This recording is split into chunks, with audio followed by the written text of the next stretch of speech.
Фалсификуван мед и понатаму ги полни рафтовите и се нуди во слободна продажба, а граѓаните не можат да го препознаат вистинскиот. Така, нормално дека доаѓа мед со сумлив квалитет. Пред законските регулативи треба да издефинират што е мед, а што е индустријски мед, односно пекарски мед. Тоа е еден вид сладолаш кој се користи во кондиторската индустрија, пекарската индустрија и го декларираат како мед. Тоа нема додирна точка со мед. Фалсификуваниот мед најчесто се поврзува со увозниот, но не се малку ниту кривотворците во земјата. Колкава штета ова им носи ова на пчеларите? Нормално, со многу пониска цена е, тоа е нелеална конкуренција на производителите на мед и доведуваат пред се потрошувачите во заблуда. Значи, земат нешто поевтино, да речеме, на пазарот што се наоѓа, меѓутоа сето тоа не е мед и нема додирна точка со мед. Едноставно за сладолаш кој се користи во кондиторска.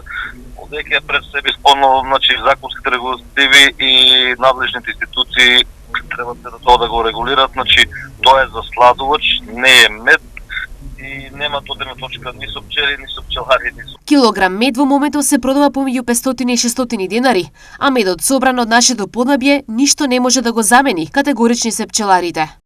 Ние имаме целиот регион, наш регион, имаме полифлорен мед, значи прецеливатски од различни видови нектарен мед. Другите краишта имаме и нешто дабов мед, значи имаме доста квалитетен мед и мед кој може да ги задоволи нашите потреби дури и надвор од нашиот регион. Така да препорачувам до потрошувачите да си најдат, што стално го спомнувам јас, свој матичен пчелар или пчелар на кој му може да му се верува и да набавува директно, популарно кажано, брак, односно пчелар.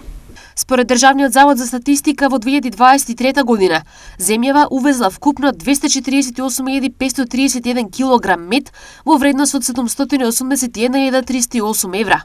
Потеклото на тој мед е од Турција, Србија, Нов Зеланд, Молдавија и Грција.